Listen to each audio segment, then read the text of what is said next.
കുവൈറ്റിൽ ബലിപെരുന്നാൾ ആഘോഷിച്ചു. ഈദ്ഗാഹുകളിൽ നടന്ന നമസ്കാരങ്ങളിൽ ആയിരക്കണക്കിന് വിശ്വാസികളുടെ പങ്കാളിത്തം. സമാധാനത്തിന്റെയും വിശുദ്ധിയുടെയും പ്രചാരകരാകാൻ ആഹ്വാനം ചെയ്ത ഖതീബുമാർ. രാജ്യത്തെ ഇസ്ലാം മത വിശ്വാസികൾ വെള്ളിയാഴ്ച ബലിപെരുന്നാൾ ആഹ്ലാദത്തോടെ ആഘോഷിച്ചു. രാവിലെ 5:03 പെരുന്നാൾ നമസ്കാരം നടന്നു. പള്ളികളിലും ഈദ്ഗാഹുകളിലും നടന്ന നമസ്കാരങ്ങളിൽ വലിയ തോതിൽ വിശ്വാസികൾ പങ്കെടുത്തു.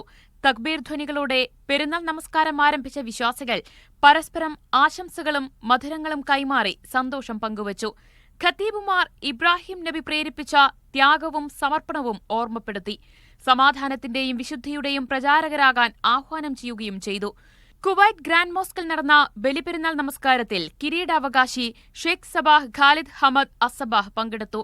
പ്രധാനമന്ത്രി Sheikh Ahmad Abdullah Ahmad Al Sabah, മന്ത്രിമാർ, ഭരണകുടുംബങ്ങളിലെ മുതിർന്ന അംഗങ്ങളും ഉന്നത സർക്കാർ ഉദ്യോഗസ്ഥരും സന്നിഹിതരായിരുന്നു. KIG കുവൈറ്റിന്റെ ആഭിമുഖ്യത്തിൽ 6 സ്ഥലങ്ങളിലായി ഈദ്ഗാഹുകൾ സംഘടിപ്പിച്ചു. അബ്ബാസിയ, സാൽമിയ, ഫഹാഹീൽ, മെഹ്ബൂല, റിഗായ്, ഫർവാനിയ എന്നിവിടങ്ങളിൽ നടന്ന നമസ്കാരങ്ങളിൽ നൂറുകണക്കിന് വിശ്വാസികൾ പങ്കെടുത്തു. ഇന്ത്യൻ ഹുദ സെന്റർ നേതൃത്വത്തിൽ മംഗഫ് ബീച്ചിലും ഫർവാനിയ ബൈലിംഗ്വൽ സ്കൂൾ സ്റ്റേഡിയത്തിലും ഈദ്ഗാഹുകൾ നടന്നു. ഇന്ത്യൻ ഇസ്ലാഹി സെന്റർ വിവിധ മേഖലകളിൽ ഈദ്ഗാഹുകൾ നടത്തി. സാൽമിയ, മൻഗഫ്, മഹബൂല തുടങ്ങിയ സ്ഥലങ്ങളിലെ നമസ്കാരങ്ങൾക്ക് പ്രാദേശിക നേതാക്കൾ നേതൃത്വം നൽകി. പെരുന്നാൾ നമസ്കാരങ്ങൾക്ക് ശേഷം മധുരം വിതരണം ചെയ്തും പരസ്പരം ആശംസകൾ പങ്കുവച്ചും വിശ്വാസികൾ ഈദ് ആഘോഷിച്ചു. Media 1 Kuwait.